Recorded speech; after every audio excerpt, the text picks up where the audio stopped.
Hi, this is Brenda with Majestic Mountain Living. For those of you who don't know me, I'm a mountain local. I've lived up here over 30 years and I do various videos about lifestyle and living on the mountain.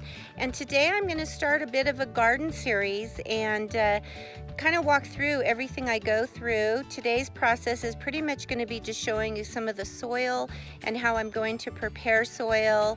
And then on each of the different levels, we'll go through planting, the plants that do the best up here, where I've learned to plant in various areas because of sun.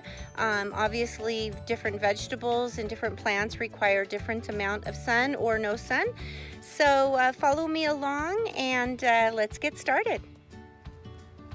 Now over here are my various beds that, embarrassingly enough, are looking pretty bad.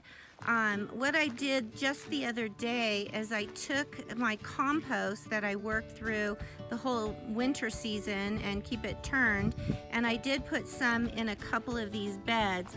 You'll see a lot of eggshells because those didn't decompose all the way, but what I do is I'll keep coming through here before I start planting and turn that soil around to kind of mix it up a little bit more, and it'll be ready to plant in probably, I'll probably put some seeds in there in the next couple of days. Now, for those of you who have never planted mint, this is a really good example of why you need to keep it in a smaller container.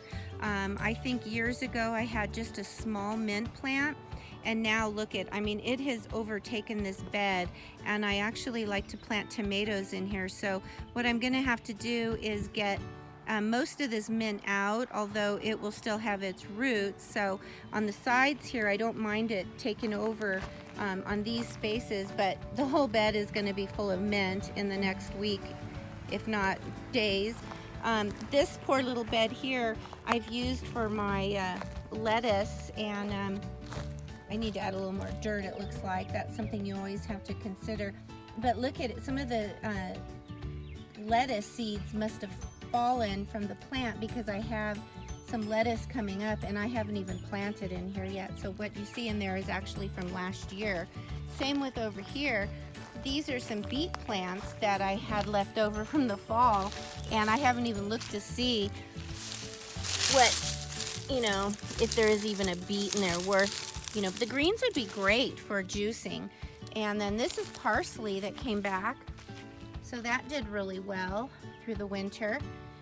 This bed is the one I usually put my squash in, so I've got a lot of work to do yet on this bed. And then I usually put green beans and some other things in here. Again, all this is just what came back. I have not planted anything. So I've got some greens from the beets, and I even saw a little carrot plant, but I'm sure the carrot's no good. These have all come back year after year, so we've got a lot of green onions that you can see going to seed. So you can actually keep those seeds and plant them, and it'll come back next year. This is my chives, which always come back so beautiful, and there's more chives. There's a lot of oregano. We've got some, I'm trying to think if that's cilantro, I think. Looks like there's some cilantro coming up in here. Some thyme, pretty butterfly, some arugula that's already gone to seed. So again, none of this I planted, so all of this is just from last year. So I've got a lot of cleanup to do, a lot of cleanup over here, get these beds ready. I've got some raspberries over here. They'll start blooming out here pretty soon. They go all along here. And then over here are some blackberries. But I've got a lot of weeding to do and clean up so that I can actually begin to start my season. So what I would suggest is at this time, because we have it really a couple more weeks before you should even put anything out, you can start seeds indoors. That would be a good thing to do now. You can always transplant, but for the most part, it's mostly important right now just to prep your beds. Whether you use compost, you're adding some more dirt, you want to feed your dirt with some kind of good fertilizer. I do primarily organic out here. I don't do any pesticides. I have different things I use, and I'll go through that more.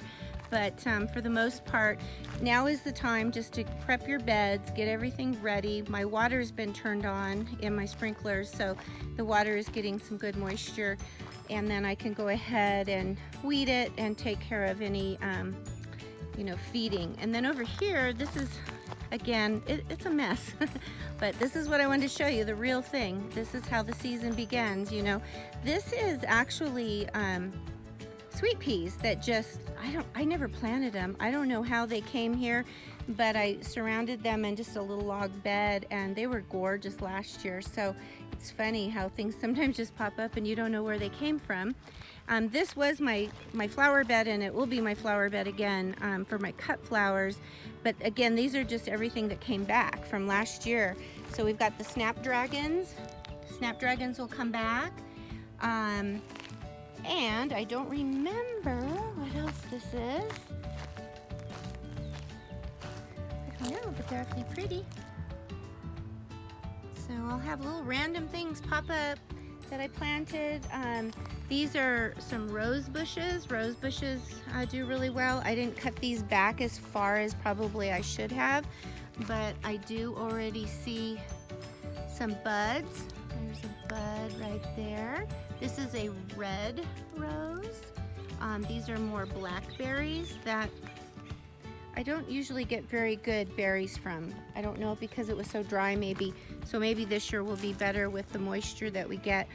And then all these hollyhocks come back. This whole side over here will just be filled with hollyhocks. All the daffodils are all spent. This is actually a white rose bush. And again, I didn't trim it back as far as I should have.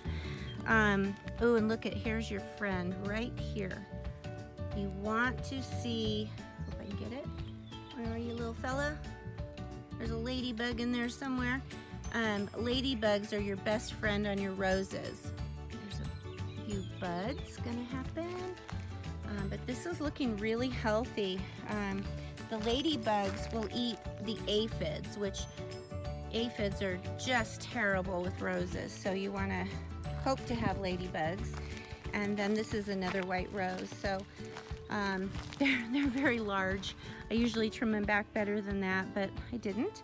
Over here are some fruit trees. For people who don't know, that the mountains, there are a lot of fruit trees that you can actually grow. This is a peach tree that I actually started from a seed, believe it or not. Actually stuck a seed in the ground, and that's what happened. We've got a couple of different peach trees. This is a cherry tree, and cherry trees do very well. Look at all these cherries. This is probably one of the best years because we didn't have a frost to kill all the blooms off. So I think we're gonna harvest a lot more fruit than normal. Our apple tree has done well in the past, but you can see it's got some blooms. But I don't know what's wrong. It has some kind of a disease, and I need to have somebody come look at that. You can see on the trunk, there's something split. I've never seen that before, so I need to have somebody come look at that and see if it's worth saving. This is another apple tree that was a gift. And then again, I've got some hollyhocks around, some lavender. I gotta refill this pot, so here's a pot that I will just go through and clean out, and I've got already some things coming up. And then I'll add some seeds. And look at the peach. We are actually gonna have peaches on here. I'm so excited, lots of peaches. Yeah. Another snapdragon. Again, they come back lovely. I did a fall video where I showed how to kind of cut them back so that they would look this healthy at this time of year. Now I'm a little disappointed. I don't know what happened with my lavender. Lavender will come back, so still hoping, but I do see something down there, so perhaps. and a grapevine. Okay, so that was just a little walk around my garden. I have a lot of work ahead of me, weeding, going through all this dirt, preparing the dirt. That is the very first step. So I encourage you to take this great weather we're having now. The other really important thing, as I showed you, I have raised beds. Raised beds are really the only way you can go. It doesn't matter probably where you live on the mountain. We've got gophers or ground squirrels. So I would encourage you to do a raised bed, put wire down at the level of the dirt, and then, you know, start filling it with your soil.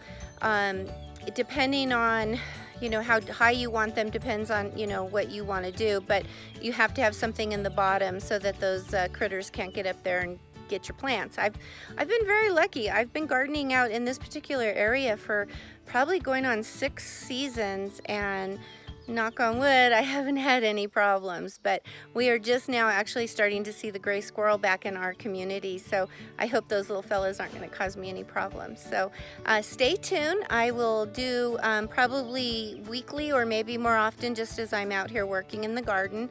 I'm going to continue working on the soil, and I think probably in the next day or two I will put some seeds in, so I'll probably snap a little shot on that. I'm going to probably do my green beans, probably my carrots, probably beets, and I'll probably put some flower seeds in my raised flower cutting beds. So I think even if we have cold, I think all of that will be okay. You can always, if we see a cold spell coming, put plastic over it just to keep the heat inside.